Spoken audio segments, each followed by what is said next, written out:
Hello, this is Dr. Kathy with Beautifully Broken Counseling, and I'm glad to be with you today. And I want to tell you some things about when should you fight your battles. There's a saying in parenting and relationships is choose which hill to die on. There's some that you don't need to be in, and there's some that you should. Now, not going to talk about the practicalities of that, but we're going to talk about what David did and learn from his example. And so in 1 Samuel 23, there's a story there, and David has been, remember the last one I told you, David has been exiled from the king's palace.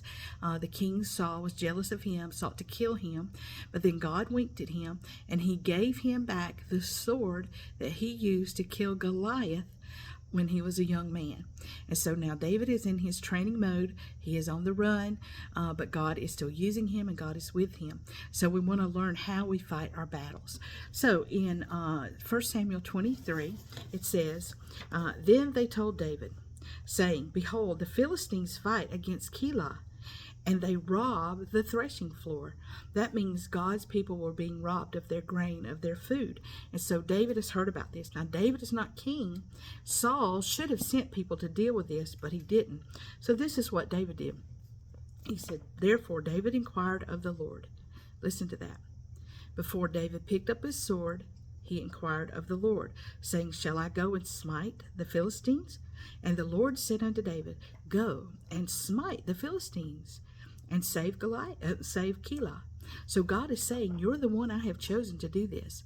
Take up that sword that I gave you, go down there and deal with this so that my people are not being bullied by these Philistines again. Remember Goliath? He had them so scared that the men would not even go out to fight him.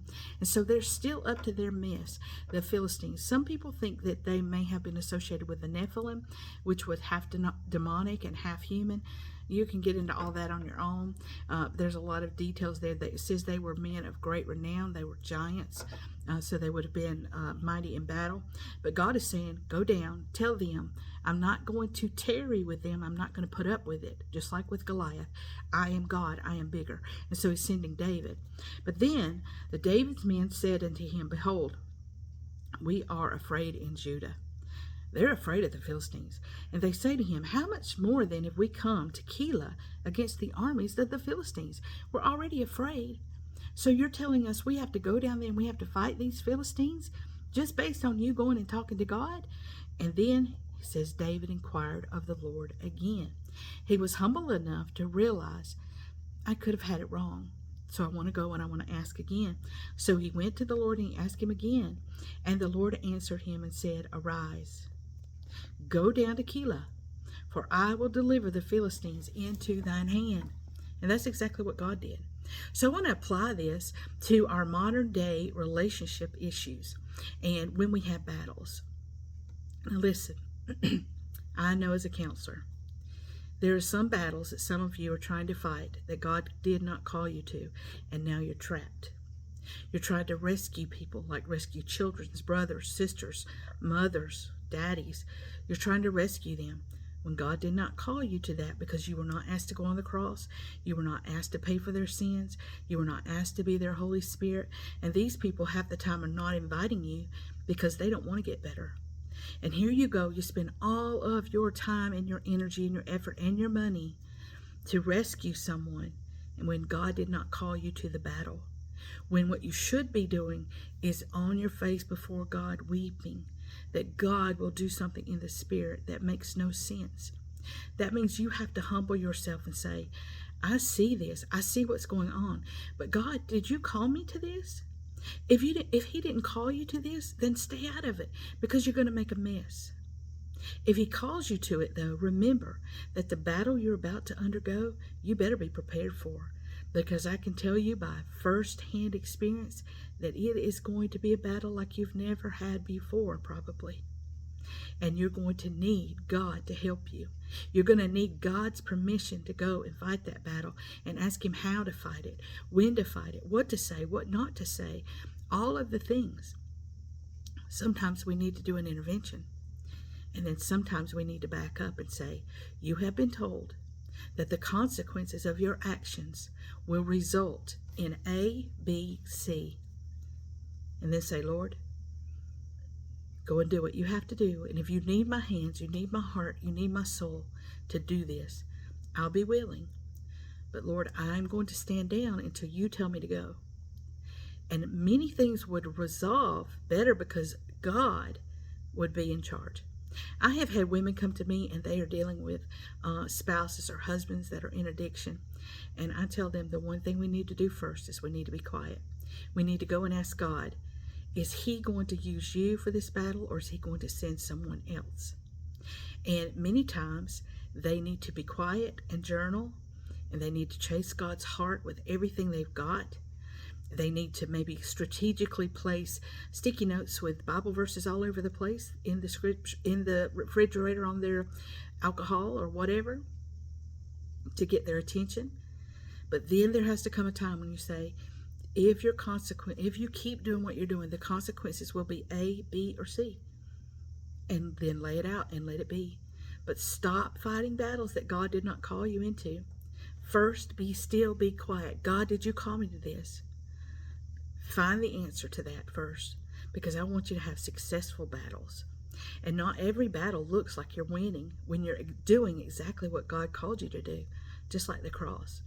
Many people thought that Jesus would come on and be in battle and just wipe the floor with the Roman Empire. But that was not what he was called to do. So he looked like he was failing, but he was succeeding and doing exactly what he was called to do. The same thing for Noah. Noah was building a boat. It looked like he was an absolute failure. He preached for 120 years and had not one convert. But he was faithful. He was doing what God told him to do. The battle was to build the boat, not tell everyone to get on the ship. He had told them, this is going to happen. If you don't get on the boat, the consequences will be this. And they didn't believe. He did what he was supposed to. So if God's calling you to a battle today, or if you need help with your battle, this is what we do. We deal with complex trauma. We deal with family trauma. We deal with relationship issues. There are some people that will not invite you in to help them. Then you have to fight a different way. We can help with that. So if we can help you, give us a call at 615-332-4389. We have very highly trained and specialized counselors that know exactly what to do. And if we don't know, we go and ask God the Father as pastoral counselors. We are a holistic method. We deal with you as a person, not an identity number or any of that. Nothing with we're private pay because we don't want insurance in your business. And we can work with you on that. We have different ways. You can come once a month, once every other week, or twice, or you can come every week. Or some people say, you know what, I just want to have a knockdown drag out at the OK Corral. Book us 2 hours, book us 3 hours, book us 4 hours, and we're going to get in there and we're just going to hash it out. Some people can do that. Some people are ready for that. That is not common. We usually slow walk that a little bit. But if we can help you, let us know. The intake form is at beautifullybrokencounseling.com. The intake form will fast track you. We don't have a waiting list right now, but that's coming. So if you want to get in, go ahead and do it. We have offices in Manchester and Murfreesboro. We are a concierge model. That means that when you get in, you don't talk to AI. You don't talk to any robots or anything like that. You talk to me. And then after that, after you fill out the intake form, then I get you to a counselor. Then you talk to your counselor. You get your counselor's cell phone number. You do everything with your counselor. You set up appointments. You pay your bills. You ask questions. You do everything with them. You don't go through any service at all. We have no secondary service. So we want to take care of you. We want to love you and love you well. If we can help, give us a call.